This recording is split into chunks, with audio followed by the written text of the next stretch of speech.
Hello दोस्तों, मैं Hemant, income tax inspector.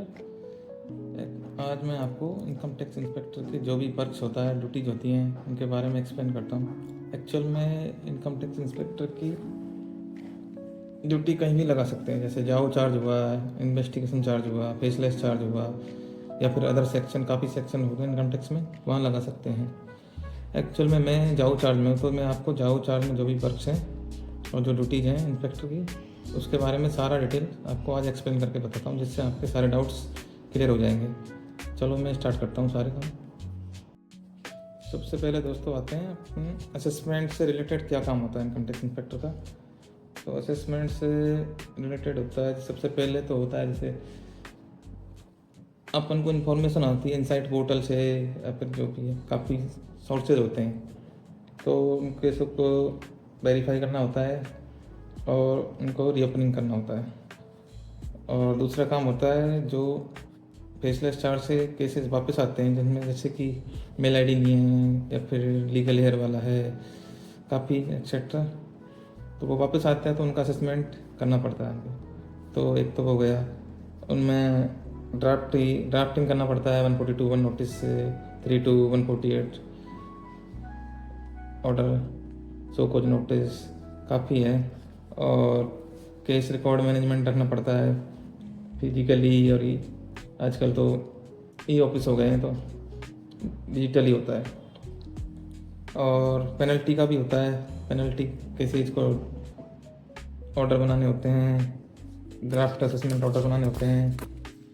दूसरा आता है अपील, या अपील से रिलेटेड जो भी काम होता है, अपील केसेज हैंडलिंग करने होते हैं CIT अपील से, और जो भी ऑर्डर आते हैं ITAT से ऑर्डर आते हैं, उनका तुरंत अपन को स्क्रूटनी रिपोर्ट भेजना होता है CIT को।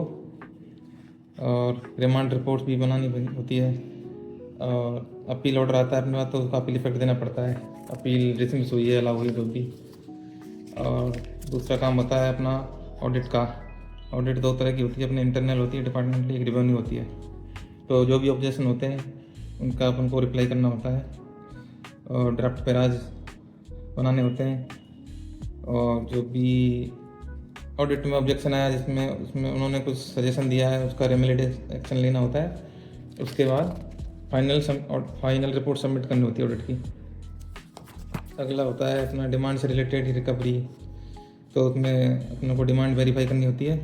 डोजियर केसेज होते हैं, जैसे बड़ी डिमांड होती है 1 करोड़ से ऊपर, उनका सारा मैनेजमेंट रखना होता है अपन को, क्या किया है उनमें, अपन ने बैंक अटैचमेंट किया है कहाँ, SSC ट्रेसेबल है, नॉन ट्रेसेबल है, और वो CIT को कमेंट्स देने पड़ते हैं अपन। और रिफंड का जो भी है मिसमैच हो रहा है उनका, उनको रिफंड का क्रेडिट देना होता है। अगर डिमांड में कुछ है तो उनको डिमांड अपन को बैलेंस करनी होती है।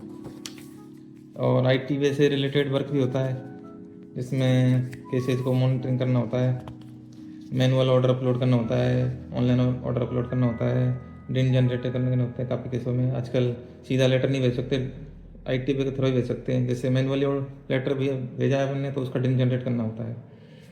और हेल्प डेस्क वगैरह में कोई टिकट रेज करना होता है, कुछ भी प्रॉब्लम हो रहा है तो। असेसमेंट और पेनल्टी से रिलेटेड काम जाओ में तो बहुत वर्क होता है, मिसलेनियस चार्ज बहुत है। जैसे RTI का भी होता है, RTI आती है तो उसको हैंडल करना होता है, रिप्लाई देने होते हैं ऑर्डर। अगर अपना चार्ज की नहीं है तो उसको ट्रांसफ़र करना होता है।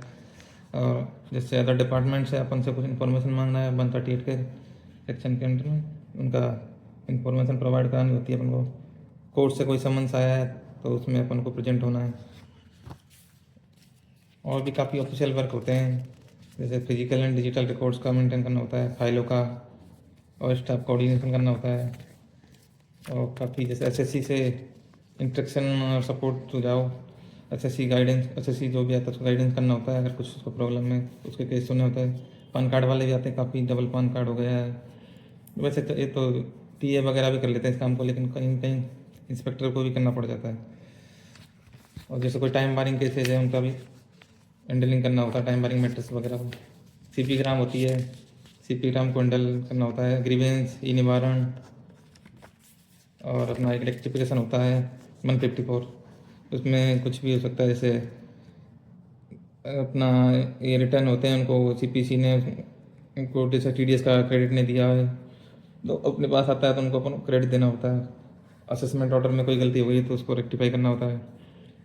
चालान का भी, जैसे चालान किसी ने गलत हेड में भर दिया है, जैसे गलत ए वाई में भर दिया है या फिर दूसरे पान में भर दिया चालान, तो उसको भी अपन करेक्शन करना होता है उसका। हाँ तो दोस्तों, आज मैंने आपको जॉब में जो भी इंस्पेक्टर के वर्क्स होते हैं, लाइबिलिटीज होती है, ड्यूटीज होती है, वो उसके बारे में बताया। अगर आपको फेसलेस में इंस्पेक्टर का क्या काम है उसके बारे में जानना है तो प्लीज़ कमेंट करें, उसके लिए भी मैं एक वीडियो बना सकता हूँ आपके लिए। तो इस वीडियो को अगर आपको पसंद आई तो ज़्यादा से ज़्यादा लाइक और शेयर करें, कमेंट्स करें, और जो भी आपके डाउट्स हैं वो कमेंट में बताएं, उसके लिए मैं वीडियो बना दूँगा आपके। Okay, thank you.